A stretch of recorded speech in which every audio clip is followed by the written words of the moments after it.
Dividends, dividends, passive income. There are so many scammers on YouTube. Oh my God. Welcome back to Strongman Personal Finance. I was introduced to a very special character about a week or two ago. Dividend Bull. Dividend Bull, if you know what I mean. This guy is an absolute scoundrel. We're going to investigate this man, Dividend Bull, and then we're going to look at a particular stock that he pumped, even though it's an ETF. He talked about a stock that is very interesting and on his radar. And after about 2 seconds of looking at this stock, I realized it was absolute trash. So let's go ahead and begin our investigation. Who is Dividend Bull? This is his YouTube channel, okay? He's got 175,000 subscribers, and I just realized he's a freaking Patreon. Let's go check that out real quick. This mother effer has a Patreon, $12 a month, with 174 patrons. People pay him to destroy their lives. I love it. But anyway, pretty significantly sized YouTube channel, right? Why? Because he talks about dividends! Dividends! Now, his main video, the first video you see when you go on his channel is live off dividends with these high yielding investments. And then there's a boat and there's the sunset. And oh my God, you don't have to work. You can just retire early. I mean, I don't know why I haven't bought high yield investments. I have enough money apparently to retire right now, right? Just buy high yield investments. It's as simple as that. There was going to be nothing that could possibly go wrong with your high yield investments, right? So this is the image that he's putting out here. And the clowns love it. They love it. They love high yield because they're stupid. So let's go ahead and read his description. And don't worry, this ETF that you're going to see, oh my God, is it hot freaking trash? Oh my God. Dividend Bull is all about pursuing high-yielding investments.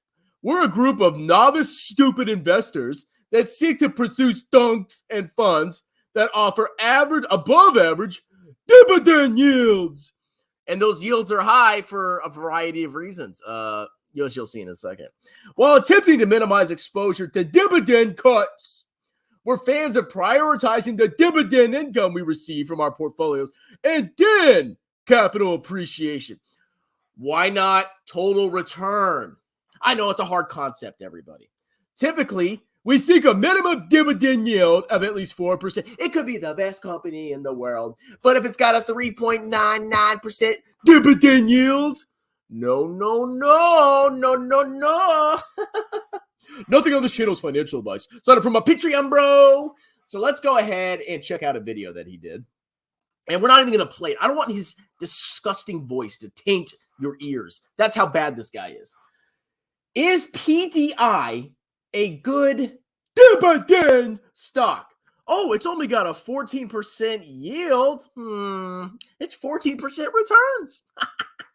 And monthly dividends. Now, funds that pay out monthly dividends, they do this to attract like old retirees. I don't know what they're doing. This retiree, he works his whole life at the rail yard. He's got his pension. I'm going to retire now, live off my pension.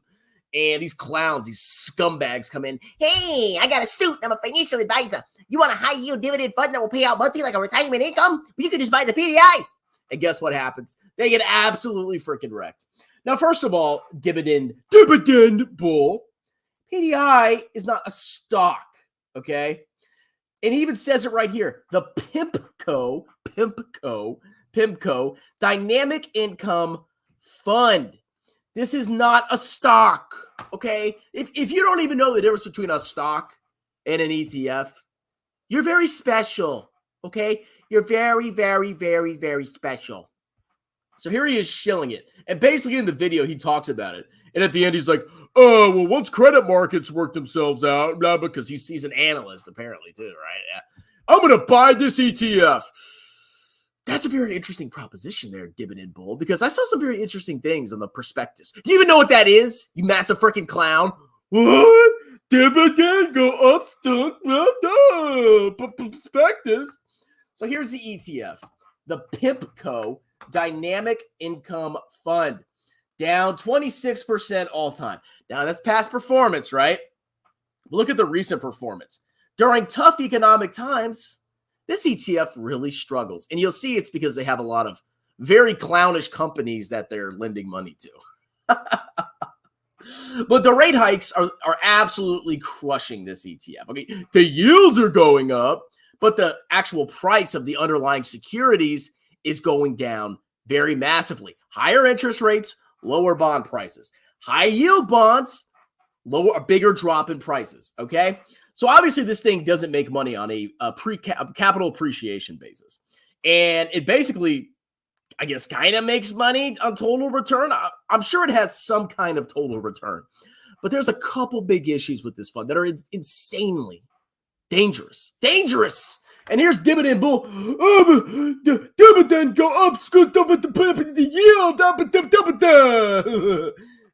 and he's got a link to another video in a video. Interesting. Okay, so let's go ahead and read about this ETF. So, blah, blah, blah, the Dynamic Income Fund. Look at this greaseball right here. He reminds me of somebody that in college. I was a total freaking loser. Oh.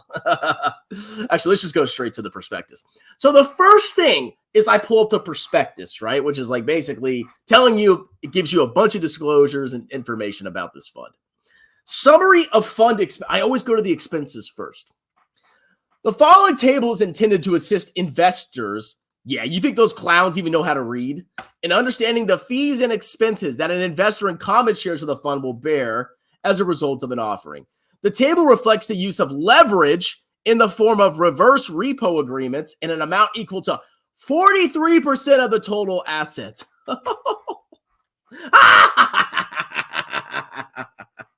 Oh my, they are borrowing so much leverage, bro, to buy crappy bonds. Here are some of the expenses. A sales load, I guess this was at the offering. I don't know if they charge a load anymore, but a load is a load. A load is when you pay, let me make sure I'm sharing my screen. A load is when you pay an upfront sales charge to buy an ETF. For the privilege of buying this clownish investment, right at the beginning, you pay 1% right off the bat. You put in $100, now you have 99. Dividends. Annual expenses. Look at this. Look at this, okay? Annual expenses, management fees, 2%. Oh my God. Oh, what in oblivion is that? 2%. Oh, that is criminal. 2%. Really? What kind of freaking crack are you smoking buying this garbage? Man, you can get a low-cost ETF for like 0.03%. Why would you pay 2%? But the dividend's strong, man. Passive income, retire early. Dividend pool. God, what a bunch of scammers. Interest payments on borrowed funds, 1.8%. Total annual expenses, 3.15. That is insane. 3% of your investment is getting eaten up, paying these doofuses right here. Hey, look at my slips back here. I'm a financial. I manage a portfolio, bro. Pay me my expenses, bro. Yeah, bro. 3.15%. Paying them and paying interest. Oh my God. Oh. So let's go down a little bit more. Let's see what this fund is all about. So they have a base prospectus here, okay? The investment strategy. The fund seeks to achieve its investment objectives by utilizing a dynamic asset allocation strategy that focuses on duration management, credit quality, blah, blah, blah, blah, blah.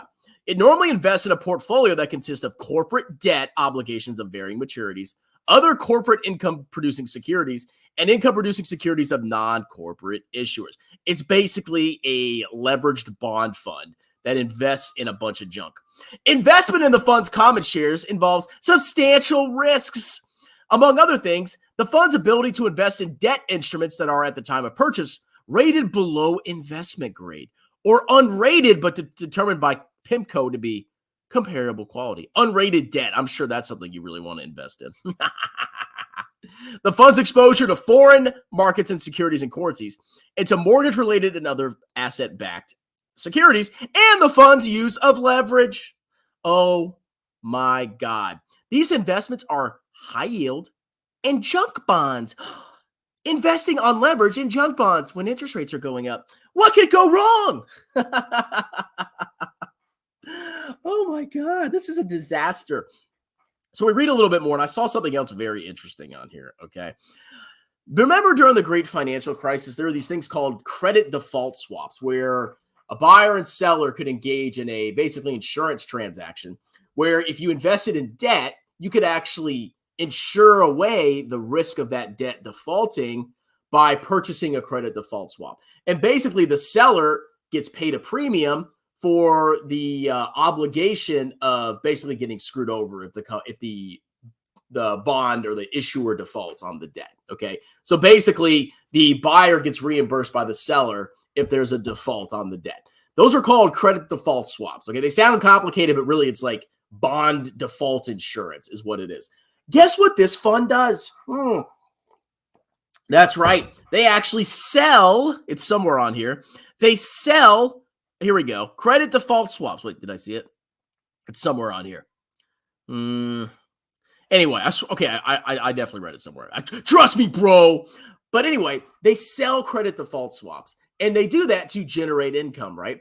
But what happens if a lot of companies start going bankrupt and all their debt goes to zero or goes to like pennies on the dollar? What do you think happens to the seller of the credit default swaps? It destroys them, okay? I think it was AIG in 2007, 2008. They were selling a bunch of credit default swaps. They're getting all this premium income. And when all those companies started defaulting, all the bonds started crashing. Guess what happened to AIG? Oh, they got bailed out, didn't they? But holy freaking crap, man. So it invested in junk. We're going to look at some of their investments in a second. A 3.15% expense ratio. Horrible performance. Okay, that's past performance. But there's a reason that it's done that. Okay, and all sorts of other disgusting, insane things. Why would you invest in this? Okay, out of all things, a leveraged junk bond fund that sells credit default swaps. And they do all sorts of crazy stuff. Like there's so much they do. I can't even comprehend the amount of crap they're engaging in. Okay, this is like insane. Let's see what else they do. They seeks to achieve utilizing blah, blah, blah, blah. Corporate debt, blah, blah, blah, blah, blah. Mortgage-related, government sovereign debt, taxable muni bonds, blah, blah, blah, blah, blah. Basically, every scammy, grifty way they can to make money, they do it. This is so bad. This is so bad. This is hot, stinking nuclear trash, okay? How could this clown right here, Dividend bull, talk about this on his channel? Oh, I'm interested. Once the credit market's improved, I'm really interested in buying the PDI so I can pay a 3% expense ratio and buy a leveraged bond fund that owns a bunch of junk bonds. But it's got a high yield dividend. So if we look at some of the holdings, right? Okay. They've got all this crap right here. You know, a bunch of looks like debt instruments. TBD. They don't really say what the percentages are. Corporate bonds and notes. Adder Group. Okay. Banca Monte dei Pasquini. Is that Corsair? I don't think that's Jeremy's Corsair. Credit Suisse.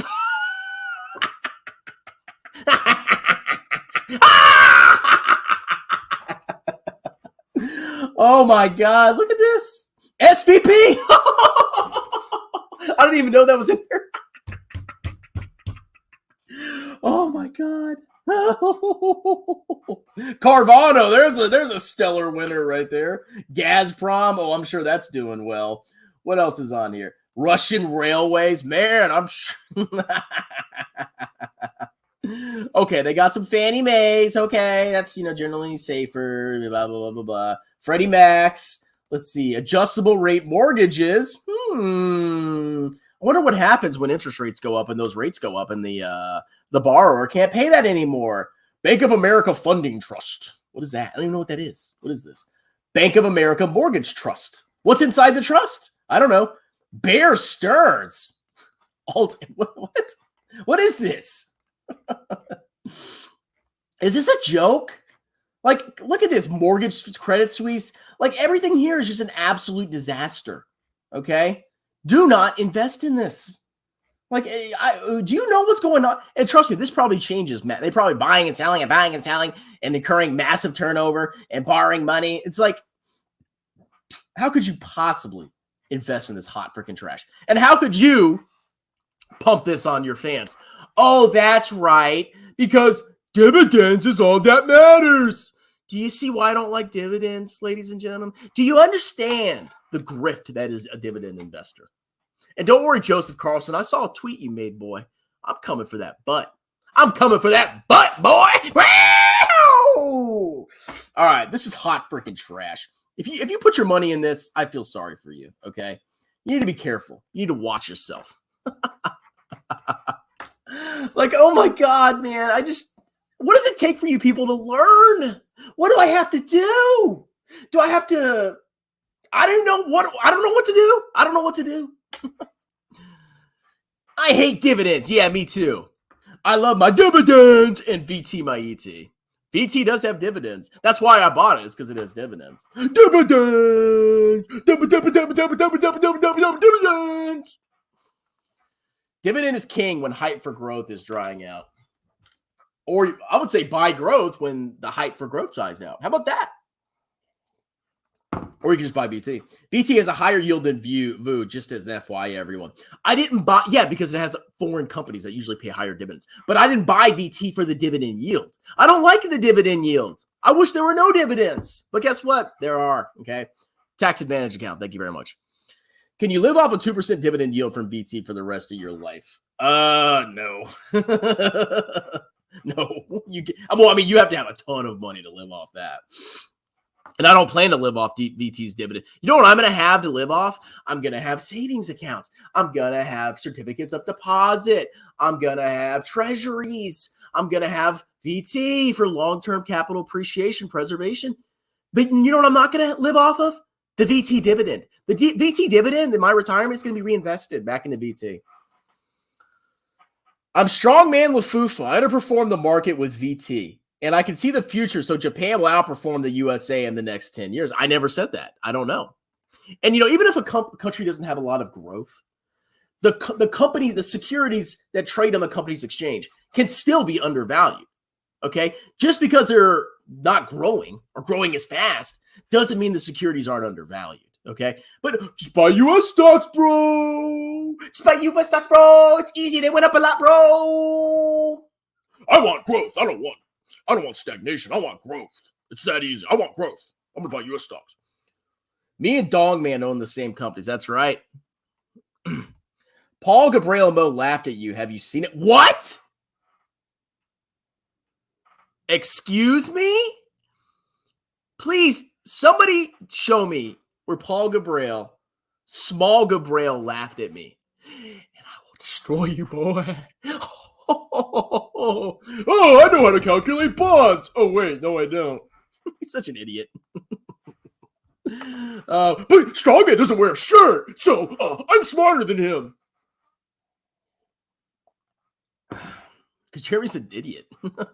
Shadah's destroying VT. So let me change my attack to PIMCO. Stick to the point. Shadah's whooping your VT. Is it? I don't think it is. And I bet you if international starts to outperform the U.S., VT's going to do a lot better than Shadah, I tell you that. What is a good dividend stock? The word dividend shouldn't be in that sentence. Passive income, bro. 2%. It's 3%. Oh, my God. That's how much Shadah pays in dividends. Buy Shadah and use the dividends to pay the expense ratio. Honestly, there's probably clowns that do that. Unrated debt. This is the personification, fundification of yield chasing. See, the fund managers don't like. They're smart. They're probably smart guys. They know what they're doing, and they're collecting that sweet, delicious expense ratio. They're making bank. And you know who's buying PIMCO? All the clowns. I don't like capital appreciation. I don't like total return. I just like direct deposits into my bank. I don't care how much I get screwed over. Strongman, should I buy? Yeah. Oh, yes. Go all in. I had PDI a while ago. It was paying 22 cents a month in dividends. Yeah. How'd the share price do? PIMCO. Anton Billy. What's up, Chris? How's you? It's been wonderful. I woke up at 7. I vacuumed the upstairs. I had some coffee. Life's good, you know? What's your thoughts on Apple? Largest company in the world. Own it in VT. Tattooed Chef. Lefebvre's next 10x stocks all down massively. Doesn't matter. Passive. Investing in simple yield over 5% equals buy. It's easy, bro. Buy stuff that goes up a lot or just buy high yields. It's that easy. Investing is easy, bro. Well, it is, but whatever. Can you view? Yeah, I can for $50. LeBron Gabriel taught Warren Buffett to invest. Oh my God. What do you think bad index? What is that? Is that an index? Bad index. LeBron Gabriel's in a league of his own. I'm gonna, man, if he was making fun of me, Paul, you're about to get nuked from orbit. Okay. If somebody saw that, can you please email me the clip of Paul making fun of me? I want to just destroy his soul. Okay. Hey guys. Paul Gabriel here. Whoa! Whoa! All right, that's it, guys. This ETF's trash. Dividend Bull is a freaking loser. Talk to you later. Cheers.